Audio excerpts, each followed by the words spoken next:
संविधान कॉन्स्टिट्यूशन।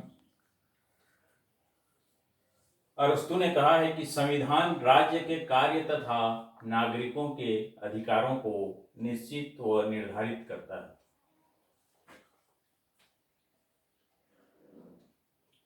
इसका जो शाब्दिक तात्पर्य है कॉन्स्टिट्यूशन, कॉन्स्टिट्यूशन का जो राजनीति शास्त्र में इस संदर्भ में जो शब्द प्रयोग होता है उसमें राज्य के ढांचे और उसके संगठन से।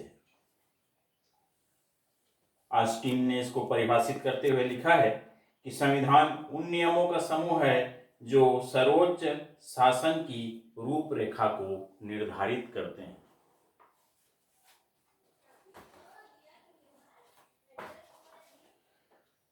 आगे हम देखेंगे संविधान की आवश्यकता या महत्व क्यों है। इसके संविधान के पालन करने का, निर्माण करने की आवश्यकता क्यों। सरकार के संगठन का निर्धारण करने के लिए, सरकार का संगठन कैसे होगा, सरकार का निर्माण कैसे होगा, उनको क्या क्या अधिकार दिए जाएंगे और क्या क्या अधिकार उनके सीमा क्षेत्र में है, उसका निर्धारण संविधान के द्वारा ही किया जाता है। इसलिए संविधान का महत्व है। सरकार की स्वेच्छाचारिता, सरकार चाहे कोई भी हो, अपनी बहुमत के आधार से जनहित को वो अनदेखी नहीं कर सकता और स्वेच्छा से कोई भी शासन तंत्र का संचालन अपनी इच्छा अनुसार जनहित को, राष्ट्रहित को त्याग कर संचालित नहीं कर सकता। और इसी तरह की स्वेच्छाचारिता पर अंकुश लगाने के लिए भारतीय संविधान का बहुत ज्यादा महत्व है। देश के भीतर, राज्य के भीतर कानून के अनुसार शासन तंत्र का संचालन हो, कानून के साथ ही साथ सुव्यवस्था या व्यवस्थित राज्य का संचालन हो, शांति ढंग से राज्य संचालित हो, राज्य के कार्य हो, व्यक्ति के अधिकार सुरक्षित हो, इसके लिए संविधान की आवश्यकता है। नागरिकों को जो भी अधिकार संविधान में दिए गए हैं समानता के आधार से दिए गए हैं, बिना कोई भेदभाव के दिए गए हैं और उन अधिकारों का दूसरा कोई शक्तिशाली व्यक्ति या राज्य या समूह या संगठन या विभिन्न प्रकार का जो राजनीतिक दल है वो या सरकार ही क्यों न हो, वो किसी भी नागरिक के अधिकारों का हनन नहीं कर सकता है। और इसके लिए संविधान में व्यवस्था की गई है ताकि जो समानता के आधार से सभी नागरिकों को जो समान अधिकार दिए गए हैं उसकी सुरक्षा हो सके। राज्य और व्यक्ति के क्या संबंध है और उन संबंधों के बीच में राज्य का व्यक्ति के प्रति क्या कर्तव्य है और व्यक्ति का राज्य के प्रति क्या कर्तव्य है, इसका निर्धारण भी संविधान के द्वारा ही होता है या संविधान व्यक्ति के अधिकारों या कर्तव्यों को निश्चित करता है। शासन को अधिकार, शासन के संचालन की व्यवस्था, शासन के स्वरूपों का निर्धारण भी संविधान निर्धारित करता है। साथ ही साथ जनता के हित सुरक्षित हों, जनता का किसी भी रूप में कहीं पर भी किसी के द्वारा शोषण ना हो, इसकी व्यवस्था हमको संविधान से ही प्राप्त होता है। अब हम देखेंगे संविधान का वर्गीकरण। संविधान के वर्गीकरण के 3 आधार हैं।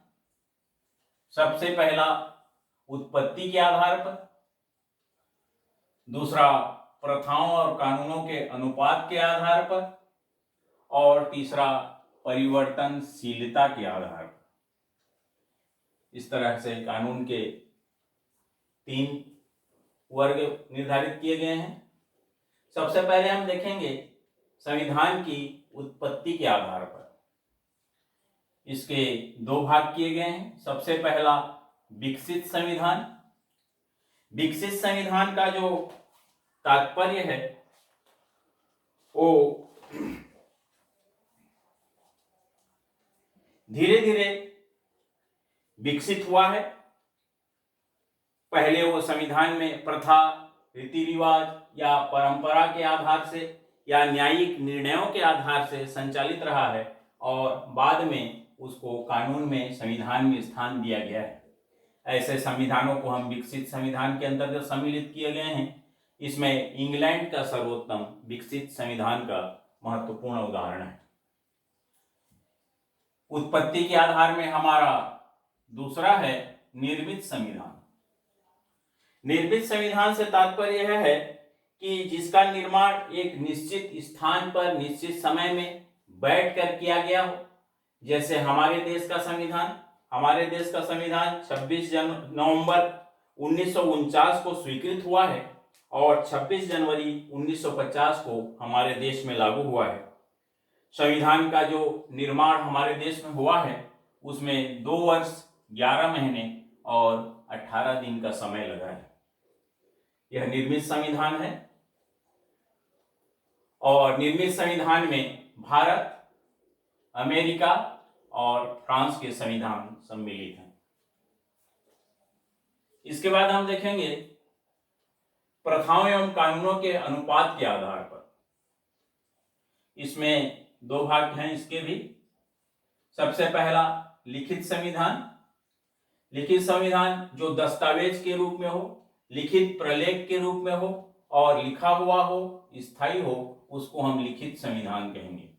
ऐसा जो संविधान है हमारे देश का, भारत का संविधान, अमेरिका, फ्रांस और स्पेन में यह संविधान प्रचलित है। लिखित संविधान जहां जहां भी अपनाए गए हैं उनके गुणों को हम देखेंगे।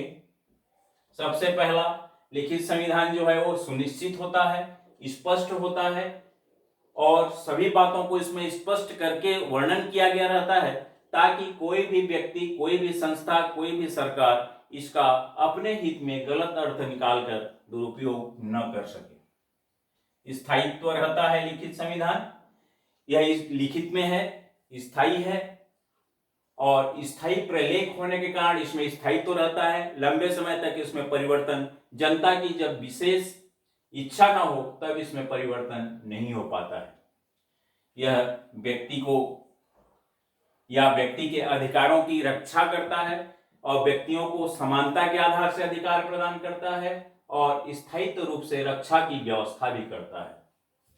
जो अल्पसंख्यक हैं, जिनकी संख्याएं कम हैं, वो अपने हितों को इसमें सुरक्षित मानते हैं क्योंकि उसमें हितों की रक्षा के लिए सुरक्षा की स्थायी व्यवस्था की गई रहती है ताकि उनके हित सुरक्षित हों और अधिक से अधिक संवर्धित हों। इस उद्देश्य से संघीय जो राज्य हैं उनके लिए लिखित संविधानों को उपयुक्त माना गया है।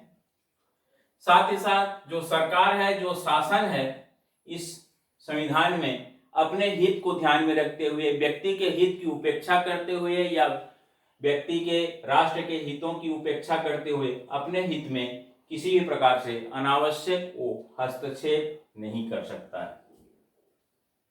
राजनीतिक आवेश, कोई भी राजनीतिक दल अपने जीत के लिए या अपने हित के लिए, दलीय हित के लिए, पार्टी हित के लिए, व्यक्ति के हितों की तिलांजलि देकर, वो आवेश में आकर या किसी व्यक्ति समूह के हितों को ही ध्यान में देकर राष्ट्र के हित को उपेक्षित कर कोई भी कार्य, कोई भी कानून लागू नहीं कर सकता है। साधारण सी बात है यह है कि राजनीतिक आवेश से वो सुरक्षा दिलाता है। इसको लिखित संविधान को हमारा जो है वो पवित्र लेख माना गया है। पवित्र लेख से तात्पर्य यह है कि यह निश्चित है, स्पष्ट है, अधिकारों की गारंटी देता है।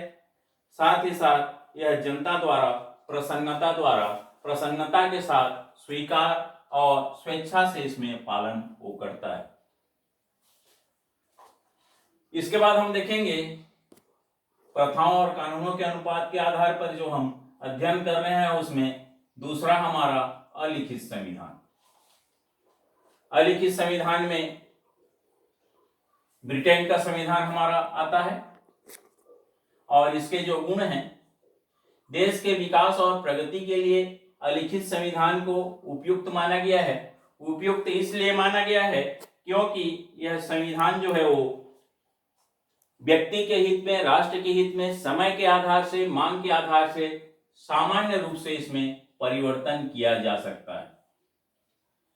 क्योंकि जनता के व्यक्ति के मांग और इच्छा के अनुसार इसमें स्वमेव परिवर्तन हो सकता है, इसलिए इसमें किसी प्रकार के संघर्ष, युद्ध अथवा लड़ाई होने की संभावना नहीं रहती है। जनता की इच्छाओं के अनुकूल जनता जैसे चाहता है अपने हित के लिए, अपने विकास के लिए, अपनी सुरक्षा के लिए, वैसा इसमें उसी के अनुकूल शासन का संचालन होता है।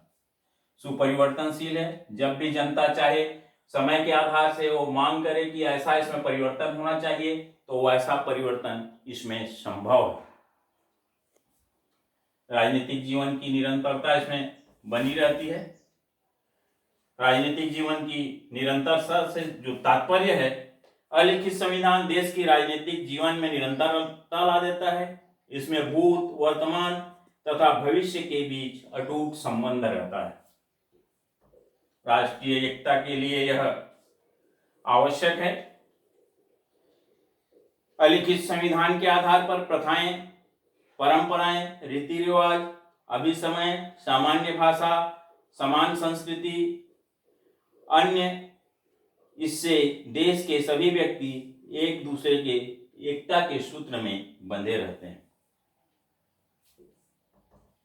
ये हमारा प्रथा एवं कानूनों के अनुपात के आधार पर हम अध्ययन कर रहे थे, और हम इसके संविधान के वर्गीकरण के अंतर्गत हम संविधान की परिवर्तनशीलता के आधार पर वर्गीकरण करेंगे। इसमें सबसे पहला है परिवर्तनशील, या दूसरे शब्दों में हम इसको लचीला संविधान कहते हैं। परिवर्तनशील या लचीला का जो तात्पर्य है, जिसमें सामान्य प्रक्रिया के द्वारा परिवर्तन या संशोधन किया जा सकता है। इसका जो उदाहरण है परिवर्तनशील संविधान का, वो इंग्लैंड में है। इंग्लैंड में परिवर्तनशील संविधान लागू है, संचालित है। इसके हम गुण देखेंगे। राष्ट्र के विकास में सहायक है। राष्ट्र के विकास में यह रोधक नहीं बनता है। राष्ट्र को जैसे भी कानून उसके प्रगति के लिए चाहिए, इसमें वह जोड़ सकता है, लागू कर सकता है, बना सकता है। संकट काल में हम देखते हैं, मान लीजिए बाहरी आक्रमण हो गया है और उस आक्रमण से तुरंत हमको निर्णय लेना है और अपने सैनिकों को भेजना है, तो ऐसे संकट काल में जो तुरंत निर्णय लेने की आवश्यकता रहती है, परिवर्तनशील संविधान में तुरंत निर्णय लिया जा सकता है और बाहरी आक्रमण से सुरक्षा के लिए सैनिकों को तुरंत भेजा जा सकता है। इसलिए इसको संकट काल के लिए उपयुक्त कहा गया है। क्रांति की संभावना इसमें नहीं रहता है। व्यक्ति संघर्ष या युद्ध या लड़ाई की सहायता नहीं लेता है, क्योंकि वो जैसा चाहता है उसमें वैसा परिवर्तन करा लेता है और यह संविधान परिवर्तित भी होता है। समय के अनुसार, समय के अनुकूल रहता है यह व्यवस्था और निरंतरता इसमें लागू रहता है। जनता की आकांक्षा, जनता की इच्छा, जनता की मांग, जन समूह के प्रगति की इच्छा इसमें जुड़ा रहता है और इन कार्यों के लिए जैसा भी कानून चाहता है वैसा उसमें जुड़वा सकता है, जोड़ा जा सकता है। परिवर्तनशीलता के आधार पर दूसरा हम देखेंगे अपरिवर्तनशील, या उसको दूसरे शब्दों में हम कहते हैं, राजनीति विज्ञान के शब्दों में कहते हैं कठोर संविधान। कठोर संविधान का जो उदाहरण है अमेरिका का संविधान। इसके जो गुण हैं, इसमें स्थायित्व रहते हैं। इसमें बार बार जनता की इच्छाओं का या इनकी इच्छाओं के आधार पर हमेशा परिवर्तन नहीं किया जा सकता। इसके परिवर्तन का या उसमें संशोधन का जो मुख्य आधार है वो विशेष प्रक्रिया अपनाई जाती है और विशेष प्रक्रिया के द्वारा ही उस संविधान में संशोधन या परिवर्तन संभव है। संघात्मक राज्यों के लिए इसको अत्यंत ही उपयुक्त माना गया है। इसमें जनता के अधिकारों की लंबे समय तक रक्षा होती है। संविधान के सम्मान में या संविधान की गरिमा में इसमें वृद्धि होती है। यह अपरिवर्तनशील है, बार बार परिवर्तित नहीं होता है, इसलिए स्पष्ट रहता है और निश्चित रहता है। इसका किसी प्रकार का अस्पष्टता का दुरुपयोग किसी दूसरे के द्वारा संभव नहीं है। ये हमारा संविधान का वर्गीकरण है। अब हम देखेंगे आदर्श संविधान किसे कहेंगे या किस संविधान या आदर्श संविधान में क्या क्या लक्षण होते हैं। सबसे पहला, संविधान में आदर्श संविधान की जो विशेषता है वो ये है कि उसमें संक्षिप्तता होना चाहिए, सारगर्भित होना चाहिए, संक्षिप्त होना चाहिए, किसी प्रकार का उसमें अनावश्यक शब्दों को न जोड़ा गया हो और साथ ही साथ सभी के समझ के अनुकूल होना चाहिए, व्यापक होना चाहिए, व्यक्ति के कानून के अर्थों को एकदम स्पष्ट करके सभी बिंदुओं को व्यापक किया जाना चाहिए, सभी क्षेत्रों को उसमें जोड़ा जाना चाहिए, साथ ही साथ स्पष्ट होना चाहिए, निश्चित होना चाहिए, बार बार उसमें परिवर्तन या व्यक्ति स्पष्ट न हो तो उसको अपने हित में वो व्याख्या करेगा, ऐसा नहीं होना चाहिए। मौलिक अधिकार सभी व्यक्तियों को समानता के आधार से प्रदान किया गया हो, सभी को समानता के आधार से मौलिक अधिकार प्रदान करता हो, साथ ही साथ जो अधिकार और मौलिक अधिकार दिए गए हैं उसकी सुरक्षा के भी वह संविधान गारंटी देता हो। न्यायपालिका, जिसका प्रमुख कार्य है न्याय की व्यवस्था करना, वो कार्यपालिका और व्यवस्थापिका के दबाव से स्वतंत्र हो, किसी के दबाव में कार्य न करे और स्पष्ट व कानून में जो व्यवस्था दी गई है कानूनी व्यवस्था के अंतर्गत निष्पक्ष व सही न्याय करे, ऐसा व्यवस्था होना चाहिए।